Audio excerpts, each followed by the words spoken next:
오늘 제목을 한번 같이 읽어볼까요? 시작. 영생을 믿으십니까? 사랑하는 우리 성도님들, 그리고 우리 VIP 분들, 영생을 믿으십니까? 길면 100년, 7, 80 이 짧은 생애가 끝이 나면 그것으로 끝이 아니라 영원한 생명이 기다리고 있음을 믿으십니까?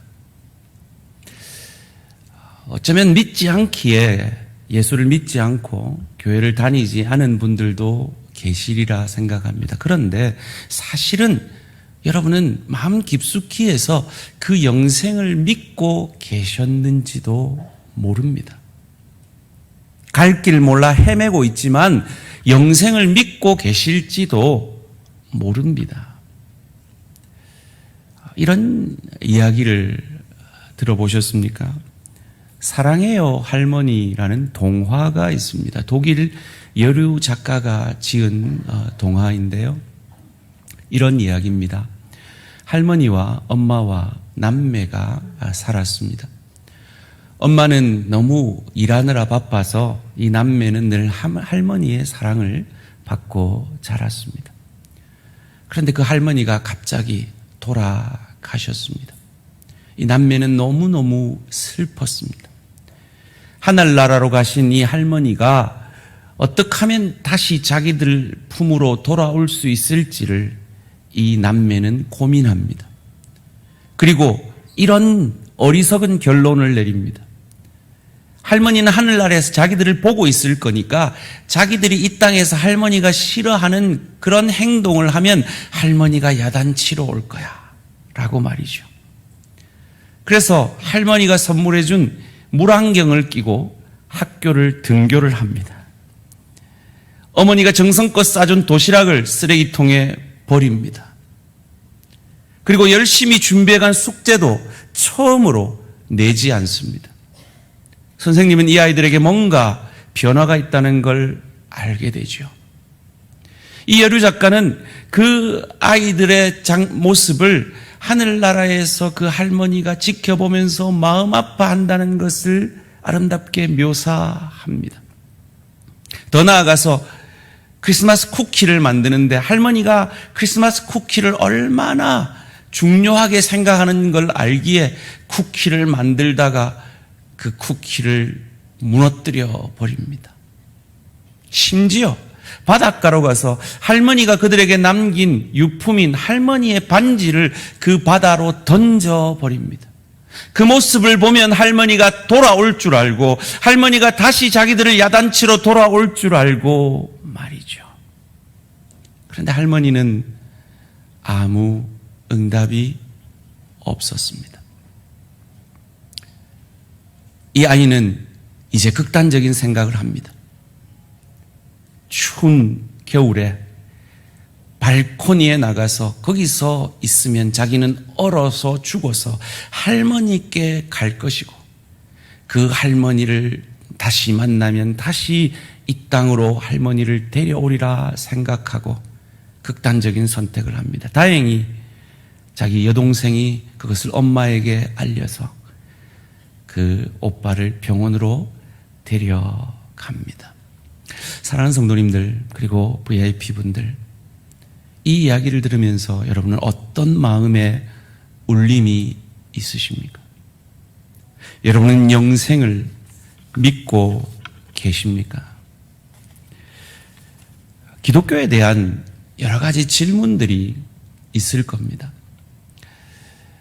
하나님이 세상을 이처럼 사랑한다고 하는데 도대체 하나님의 사랑은 어떤 것인지, 인간이 죄를 지었다고 하는데 인간의 죄의 결과가 무엇인지, 그런데 그 죄를 위해서 예수님이 2000년 전에 이 땅에 오시고 나를 위해 죽으시고 그리고 사흘 만에 부활하셔서 나의 죄를 용서해 주셨다고 하는데 도대체 2000년 전 사람이 오늘 나의 죄를 어떻게 사해 줄 수 있는지, 그 예수를 믿는다면 영원한 생명을 얻는다고 하는데 도대체 영생이라는 것이 진짜 있는 건지, 천국이 정말 있는지, 이런 질문들이 있으실 겁니다.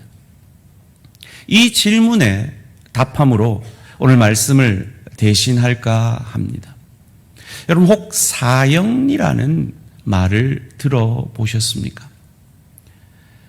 우리 인류의 봄, 여름, 가을, 겨울 4계절이 있듯이 우리 인간에는 4가지 영적 원리가 있다라는 것입니다. 이것이 성경의 가르침인데요.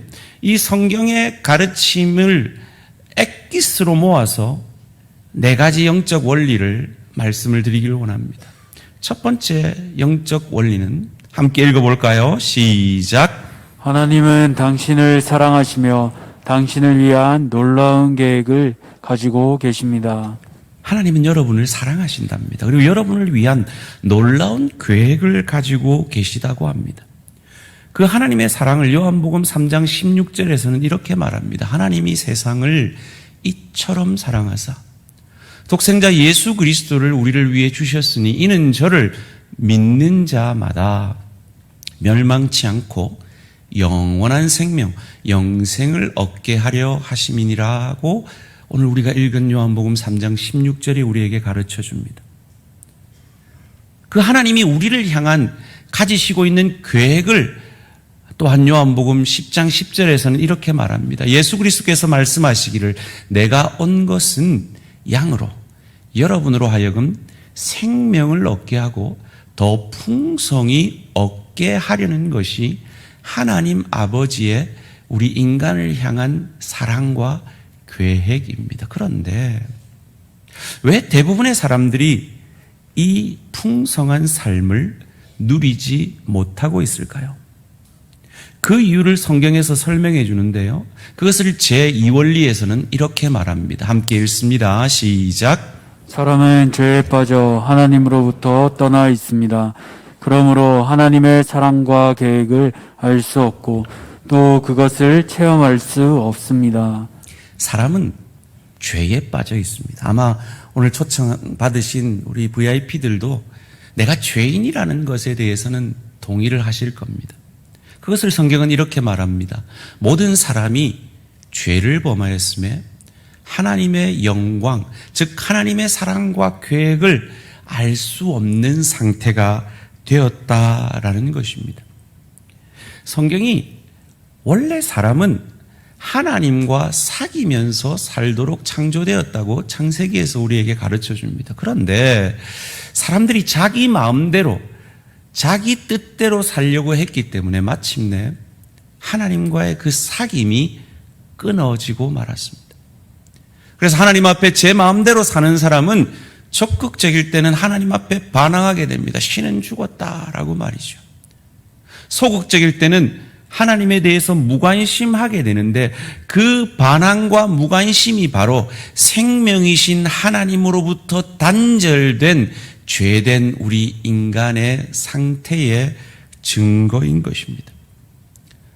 사람은 하나님으로부터 떠나 있게 되었습니다. 죄 때문에 말이죠. 왜냐하면 죄의 싹은 사망이라고 성경은 우리에게 말하고 있는데 여기서 사망이란 영적으로 하나님과의 단절, 하나님으로부터 떠나 있는 상태를 말합니다.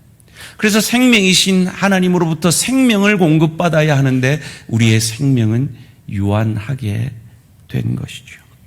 그림을 하나 보여드리기를 원합니다. 거룩하신 하나님이 계시고 죄에 빠진 인간이 있습니다. 아까 우리 장로님 기도하신 대로 인간들은 이 세상에서 문제의식을 가집니다. 허무함을 가집니다. 그래서 그 허무함을 채우기 위해서 자기 힘으로 여러 가지 선행이나 철학이나 종교나 여러 가지 자기 힘으로 하나님께 도달해서 그 하나님의 풍성한 삶, 그 하나님의 사랑을 받아보려고 애씁니다. 그러나 그림에서 보듯이 인간의 힘으로는 이 거룩하신 하나님께 도달할 방법도 능력도 없습니다. 이 간격을 이어주는 유일한 길을 제3원리에서 이렇게 설명해 주고 있습니다. 사몰리 함께 읽습니다. 시작. 예수 그리스도만이 사람의 죄를 해결할 수 있는 하나님의 유일한 길입니다. 당신은 그를 통하여 당신에 대한 하나님의 사랑과 계획을 알게 되며 또 그것을 체험하게 됩니다. 예수님만이 하나님께 이르는 유일한 길입니다. 그래서 예수님을 믿고 예수님을 구주로 영접하면 하나님께서 우리에게 원래 계획하신 그 사랑과 계획을 알게 되며 체험하게 됩니다. 아마 여러분들은 그것을 갈망하고 계십니다. 그것을 갈망하고 있음을 어떻게 알 수 있습니까? 파스칼이라는 이 유명한 철학자는 이렇게 말합니다. 사람의 마음에는 하나님이 만들어 놓으신 빈 공간이 있다. 그래서 그 빈 공간은 하나님으로 아니하고는 채워질 수 없다라고 말이죠. 우리 모두는 그 빈 공간을 느낍니다. 그래서 그 빈 공간을 채워보려고 노력하다 많은 사람들이 중독에 빠지게 됩니다. 허무함과 인생의 여러 가지 문제들 앞에 아파하고 갈등하고 있으면서도 그 내 인생의 빈 공간이 왜 내게 느껴지는지조차 모르고 있는 것입니다. 그 빈 공간은 우리 인생의 죄 때문에 생긴 것이고 그 죄가 해결 받지 않고는 그 빈 공간이 채워질 수 없는 것입니다. 예수님은 그 빈 공간을 채워주시기 위해 우리를 위해 죽어 주셨습니다. 우리가 아직 죄인 되었을 때 그리스도께서 우리를 위하여 죽으심으로 하나님께서 우리에게 대한 자기의 사랑을 확증하셨니라고 했습니다. 이 말씀은 참 감동적인 말입니다. 우리는 사람에게 사랑받기 위해서는 사랑받을 만해야 합니다. 그런데 하나님이 우리를 사랑해 주시고 우리를 위해 죽어 주실 그때는 우리가 아직 죄인 되었을 때였습니다. 사랑받을 만하지 않을 때였습니다. 그때 우리를 먼저 사랑해 주신 것입니다. 그는 또한 죽음에서 살아나셨습니다.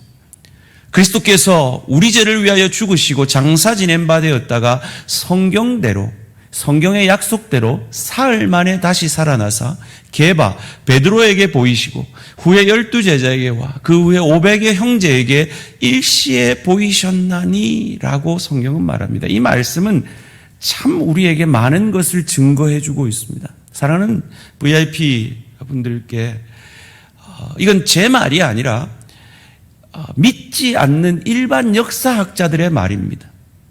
그들은 예수라는 인물과 예수의 제자들의 실존성에 대해서는 부인하지 않습니다. 마치 우리가 역사책을 보고 이순신 장군과 세종대왕님을 김유신 장군을 실존 인물로 믿듯이 말이죠. 바울이라는 실존 인물이 고린도에 있는 성도들에게 편지를 쓴 것이 우리가 방금 읽은 고린도전서의 말씀입니다. 예수님께서 부활하신 그 장면을 500여 명이 동시에 보았다라고 성경은 기록하고 있습니다. 그런데 그 편지를 쓸 당시에 그 500명 가운데 많은 사람들이 살아 있었습니다. 그러니까 살아있는 사람들이 있는데 그것을 거짓으로 편지 써서 글로 남길 수는 없었다는 것이죠. 무슨 말입니까? 예수라는 실존 인물이 있었고 그 사람이 진짜로 죽었고 그리고 그 사람이 사흘 만에 살아났고 그 사람이 성천하는 것을 500의 형제가 일시에 보았다라는 것입니다. 예수 그리스도만이 하나님께 이르는 유일한 길입니다. 예수님이 말씀하셨습니다. 내가 곧 길이요 진리요 생명이니 나로 말미암지 않고는 아버지께로 올 자가 없느니라 라고 말이죠. 이 구절을 원문으로 헬라어 원문으로 번역을 하면 내가 곧 유일한 길이요, 유일한 진리요, 유일한 생명이니 나로 말미암지 않고는 아버지께 올 자가 없느니라 라고 번역할 수 있는 것입니다. 아까 보여드린 그림과 유사하지만 다른 그림을 또 하나 보여드리길 원합니다. 거룩하신 하나님이 계시고 죄에 빠진 인간이 있습니다. 죄에 빠진 인간이 자신의 노력으로 하나님께 도달해서 하나님의 사랑과 그 풍성하심을 맛보려 해도 맛볼 수 없었음을 우리는 보았습니다.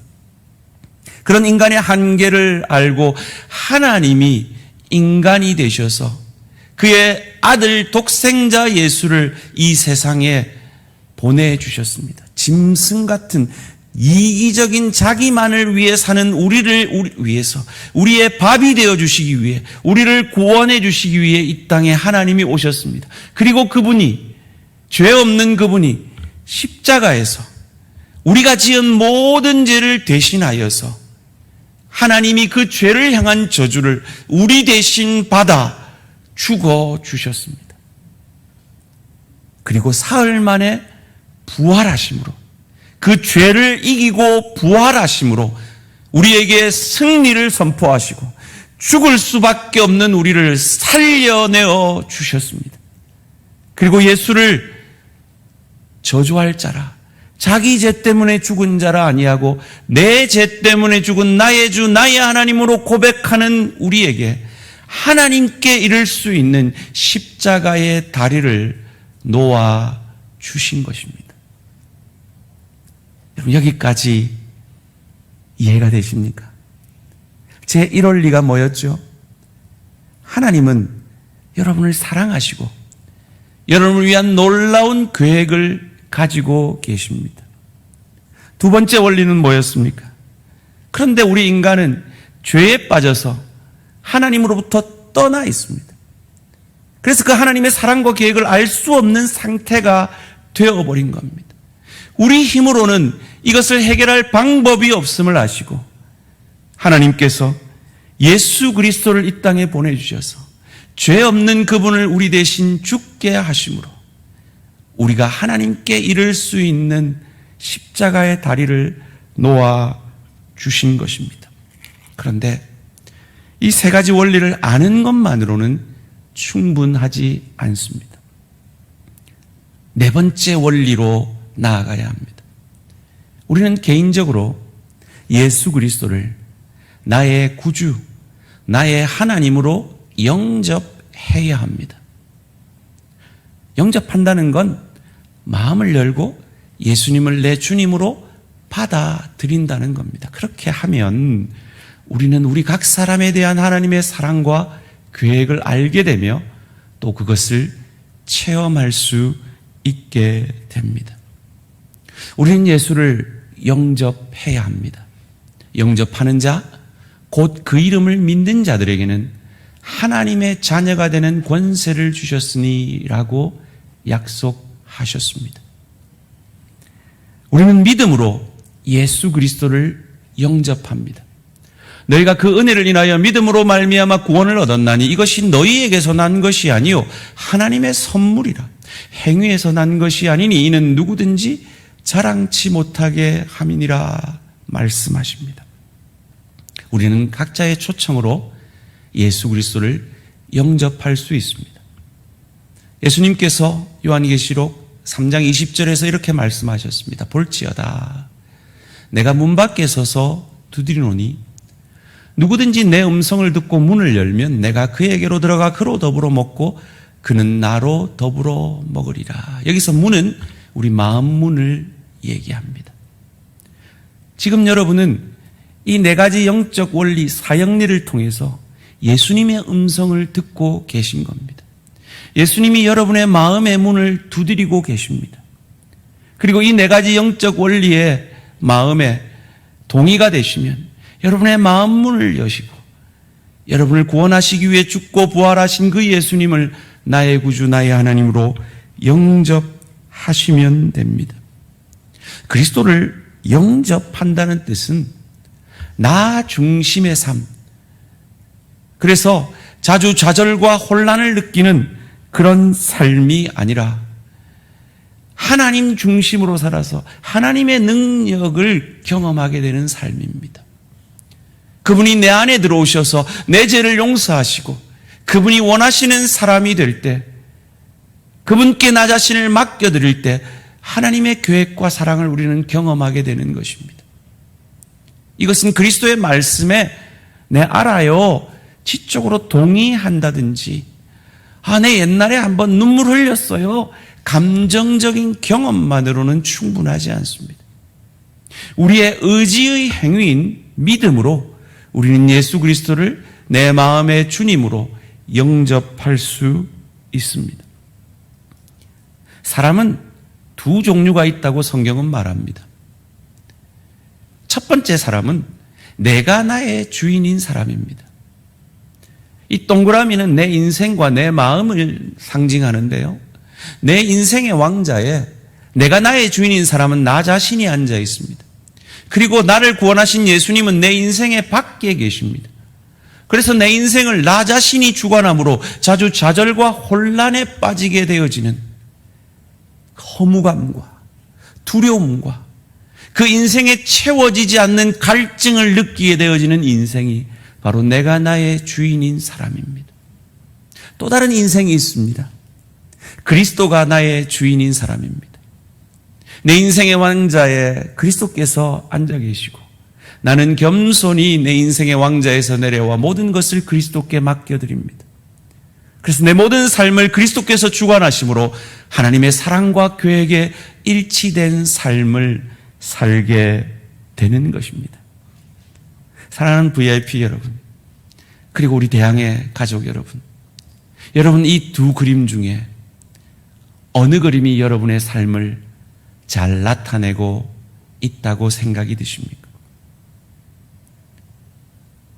마음으로 답하셨습니까? 그렇다면 여러분 이 두 그림 중에 어떤 그림에 속하게 되기를 원하십니까? 이 그리스도 중심의 삶을 어떻게 살 수 있는지, 어떻게 예수 그리스도를 영접할 수 있는지 설명해 드리기를 원합니다.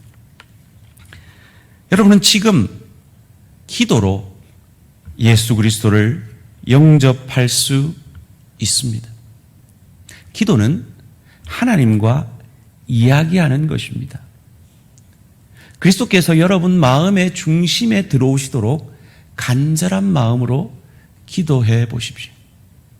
하나님은 우리의 중심을 알고 계십니다. 그래서 입으로 하는 말보다도 중심의 태도를 보고 싶어 하십니다. 한번 이렇게 기도해 보시지 않겠습니까? 주 예수님, 나는 주님을 믿고 싶습니다. 십자가에서 죽으심으로 내 죄값을 담당하시니 감사합니다. 지금 나는 내 마음의 문을 열고 예수님을 나의 구주, 나의 하나님으로 영접합니다. 나의 죄를 용서하시고 영생을 주심을 감사합니다. 나를 다스려 주시고 나를 주님이 원하시는 사람으로 만들어 주옵소서. 예수님의 이름으로 기도합니다. 아멘. 우리 오늘 초청되신 VIP 여러분, 그리고 혹 대항교회 성도님들 가운데 아직까지 예수님을 주인으로 영접하지 못하신 분 계시면, 이 기도가 정말 마음에 드신다면, 정말 이 자리에서 예수를 주님으로 영접하기를 원하신다면 이 기도를 함께 드리시지 않겠습니까? 이 기도를 통해 하나님은 약속하신 대로 지금 바로 여러분 안에 들어오실 것입니다. 제가 한마디씩 기도할 때 이 기도의 고백이 나의 중심의 고백이 되시는 분들 함께 따라서 기도해 주시고, 이미 예수를 영접하신 우리 대항가족들도 함께 다시 한번 이 영접 기도를 돕는다는 마음으로 함께 기도해 주시기 바랍니다. 함께 기도드리겠습니다. 주 예수님, 주 예수님, 나는 주님을 믿고 싶습니다. 나는 주님을 믿고 싶습니다. 십자가에서 죽으심으로 십자가에서 죽으심으로 내 죄값을 담당하시니 내 죄값을 담당하시니 감사합니다. 감사합니다. 지금 나는 내 마음의 문을 열고 지금 나는 내 마음의 문을 열고 예수님을 나의 구주, 예수님을 나의 구주, 나의 하나님으로 영접합니다. 나의 하나님으로 영접합니다. 나의 죄를 용서하시고 나의 죄를 용서하시고 영생을 주심을 감사합니다. 영생을 주심을 감사합니다. 나를 다스려 주시고 나를 다스려 주시고 나를 주님이 원하시는 사람으로 나를 주님이 원하시는 사람으로 만들어 주옵소서. 만들어 주옵소서. 예수님의 이름으로 예수님의 이름으로 기도합니다. 기도합니다. 아멘. 아멘. 여러분, 진심으로 이 기도를 통하여서 예수님을 이 시간 나의 구주, 나의 하나님으로 영접하셨다면 지금 예수님은 어디에 계실까요? 마음으로 한번 답해 보세요. 어디에 계실까요? 우리 마음에 계시죠. 예수님께서 우리 안에 들어오셨음을 우리는 어떻게 알 수 있을까요? 여러분, 방금 그리스도를 여러분 안에 나의 구주, 나의 하나님으로 모셔드리셨습니까? 요한계시록 3장 20절, 볼지어다 내가 문 밖에 서서 문을 두드리노니 누구든지 내 음성을 듣고 문을 열면 내가 그에게로 들어가 그로 더불어 먹고 그는 나로 더불어 먹으리라. 이 약속의 말씀에 의하면 지금 그리스도는 여러분 안에 계십니다. 그리스도께서 이 말씀의 약속대로 우리 안에 들어오시겠다고 약속하셨습니다. 그분이 거짓말 하실까요? 아니요. 그분은 수천 년 전에 약속하신 그 예언도 이루시고 수백 년 전에 처녀의 몸에서 베들레헴에서 나실 것을 약속하시고 그 약속을 신실히 이루신 약속에 신실하신 하나님이십니다. 그러면 우리는 무슨 근거로 하나님이 여러분의 기도를 들으셨다는 사실을 알 수 있을까요? 하나님 자신과 그분의 말씀인 신실성, 성경의 신실성, 즉 하나님은 그의 약속을 반드시 지키십니다.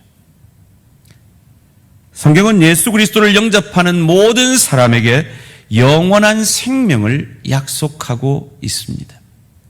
또 증거는 이것이니 하나님이 우리에게 영생을 주신 것과 이 생명이 그의 아들 안에 있는 그것이니라. 아들이 있는 자에게는 생명이 있고 하나님의 아들이 없는 자에게는 생명이 없느니라. 내가 하나님의 아들의 이름을 믿는 이 예수를 영접한 너희에게 이것을 쓴 것은 너희로 하여금 너희에게 영생이 있음을 알게 하려 함이라 약속하고 있습니다. 여러분이 지금 방금 예수를 영접하셨을지라도 아무 변화를 느끼시지 못할 수 있습니다. 그러나 여러분은 변화되셨습니다. 왜냐하면 여러분 안에 생명이신 예수님이 들어가셔서 여러분은 이제 영생을 누리게 되었기 때문입니다. 예수님께서 우리 안에 들어오시면 결코 떠나지 않겠다라고 히브리서 13장 5절에서 우리에게 약속하고 있습니다. 재미난 것은요, 히브리서 13장 5절을 보면 돈을 사랑치 말라라고 말합니다. 그러면서 내가 과연 너희를 떠나지도 아니하고 버리지도 아니하리라 약속하고 있습니다. 왜 떠나지도 아니하겠다, 버리지도 아니하겠다 약속하시면서 돈 얘기를 하실까요? 여러분, 우리 인간이 제일 믿는 게 뭡니까? 돈 아닙니까? 그런데 인생을 살아본 우리 어르신들이 뭐라고 하시던가요? 돈은 있다가도 없다가도 있는 게 돈이라고 하지 않습니까? 그런데 우리 주님은 내 안에 들어오시면 영원히 떠나지 아니하시겠다고 약속하십니다. 여러분이 예수를 나의 주로 영접한 그 순간부터 살아계신 그분은 여러분 안에 거하시고 여러분은 영원한 생명을, 영생을 얻었음을 믿으시기를 주님의 이름으로 축원합니다. 하나님은 결코 속이지 않습니다. 그런데 꼭 기억해야 될 사실이 있습니다. 감정에 의존하지 마십시오. 여러분이 지금 예수를 영접하셨을지라도 그 어떤 감정의 변화가 없을 수도 있습니다. 우리의 믿음은 하나님과 그의 말씀 곧 성경에 근거하는 것이지 우리 자신의 느낌이나 감정에 근거하는 것이 아닙니다. 그리스도인은 하나님과 그의 말씀을 믿는 믿음으로 사는 것입니다. 특별히 느낌이 있을 수도 있지만 없을지라도 안심하십시오. 그것을 이런 그림이 잘 설명해 주고 있습니다. 기관차가 사실이고요. 연료차가 믿음입니다. 그리고 감정은 객차입니다. 기관차는 이 사실과 믿음, 즉 기관차와 연료차만 있으면 달립니다. 객차가 있을 수도 있지만 없을지라도 안심하시라는 겁니다. 이제 여러분은 예수 그리스도를 영접했습니다. 여러분의 의지의 행위인 믿음으로 예수를 영접한 결과 여러분에게 놀라운 다음과 같은 일들이 이미 일어났습니다. 첫째로 예수 그리스도께서 여러분 안에 들어와 계십니다. 그리고 그 예수께서, 생명이신 예수께서 여러분 안에 들어와 계시기 때문에 여러분의 과거, 현재, 심지어 미래의 모든 죄가 사함받았습니다. 왜냐하면 여러분은 이제 하나님의 자녀가 되었기 때문입니다. 그리고 여러분은 영원한 생명을 얻었습니다. 그리고 하나님께서 예비하신 풍성한 새 삶이 시작되었습니다. 아까 우리 장로님 기도하신 대로 여러분을 초청하신 여러분의 가족, 여러분의 지인들도 아마 여러분처럼 이렇게 믿음을 시작하셨습니다. 여기 앞에 앉아 계신 우리 멋진 우리 장로님 있잖아요. 40년 전에 점쟁이가 우리 장로님 부인이신 권사님한테 너가 예수 안 믿으면 너가 남편 바람난다라는 놀라운 전도를 받고 저희 교회에 오셔가지고, 여러분 김진재 국회의원 아시죠?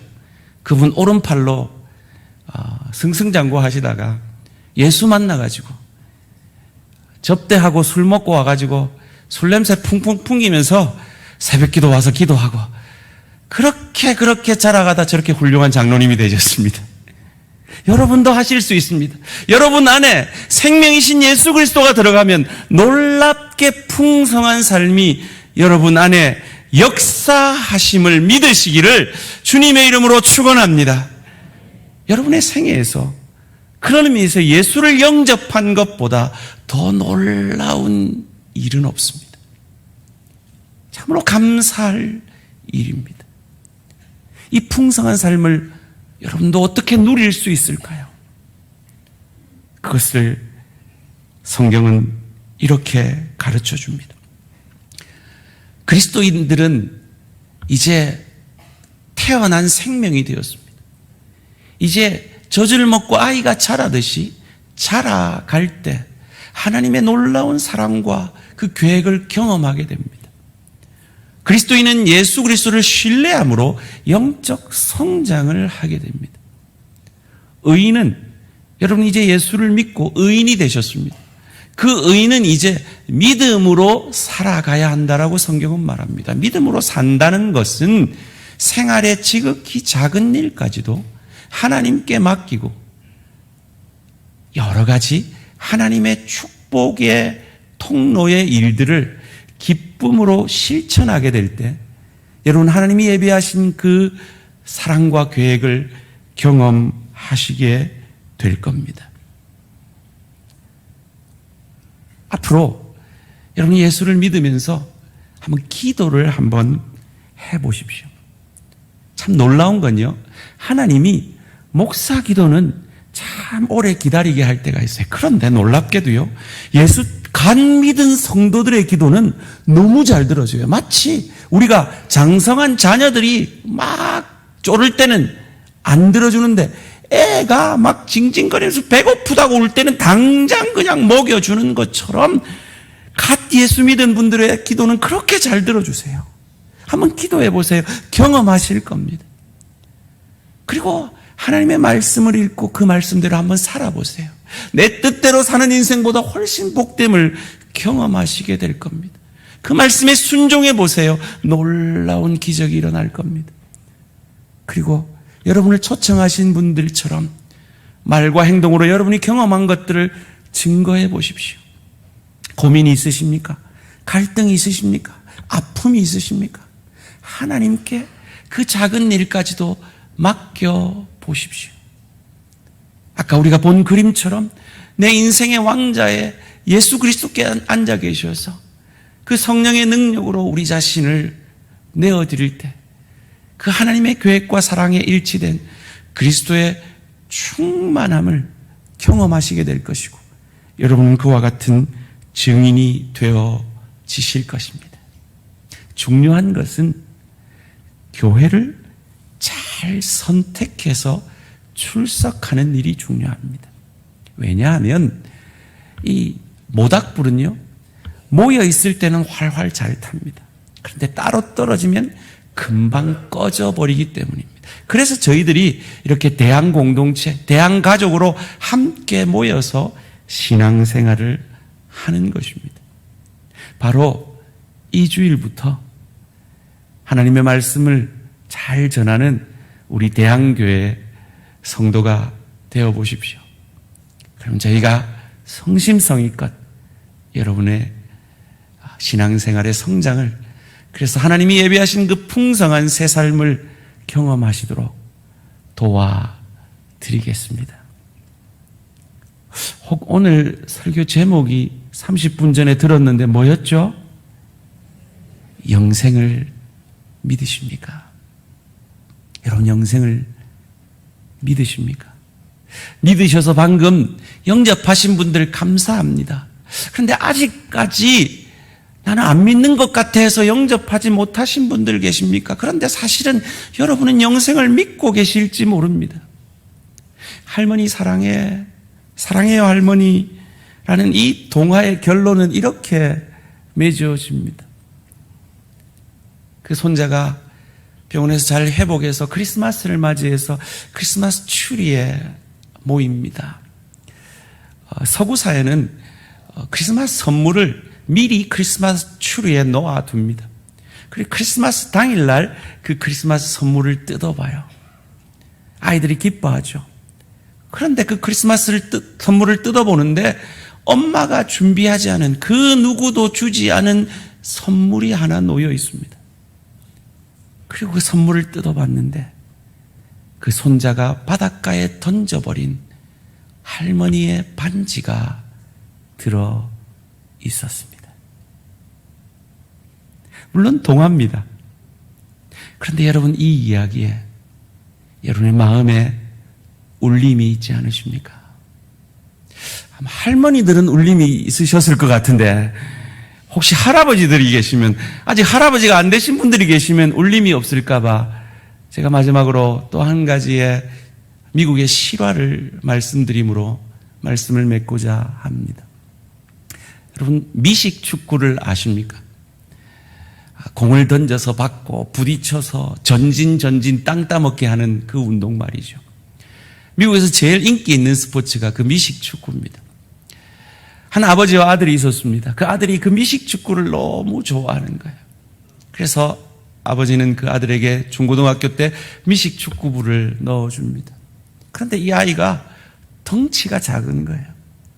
그래서 늘 후보입니다. 그럼에도 불구하고 그 아버지는 한 번도 빠짐없이 그 아들의 미식 축구 경기를 관람합니다. 대학교를 갑니다.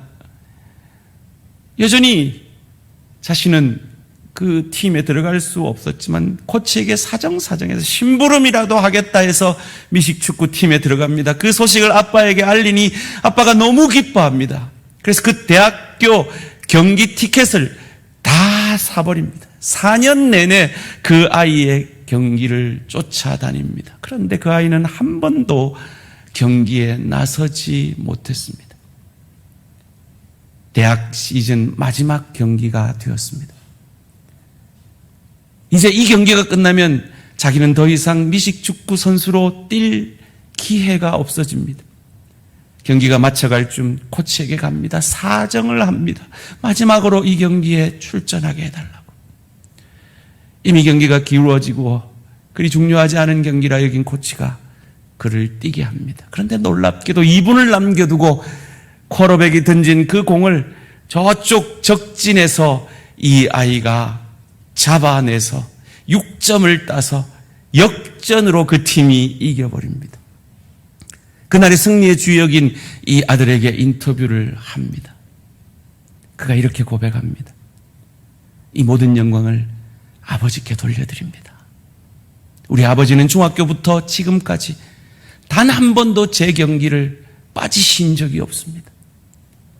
그런데 저희 아버지는 제가 그 경기에 뛰지 않는 후보였다는 것을 알지 못하셨습니다. 왜냐하면 저희 아버지는 시각장애인이었기 때문입니다. 그런데 그 아버지가 일주일 전에 돌아가셨습니다. 그리고 나는 이 경기에서 반드시 뛰고 싶었습니다. 왜냐하면 그 아버지가 볼 수 있는 유일한 경기였기 때문입니다.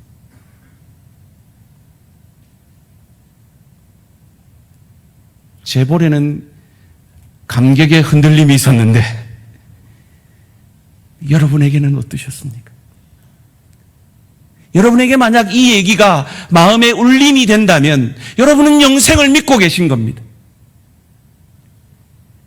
이 짧은 한 생애가 끝나면 영생이 있다는 걸 알고 계신 겁니다.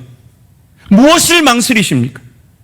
그 어떤 종교도 하나님이 죽어져서 그 영생의 길로 인간을 인도한 종교는 없습니다.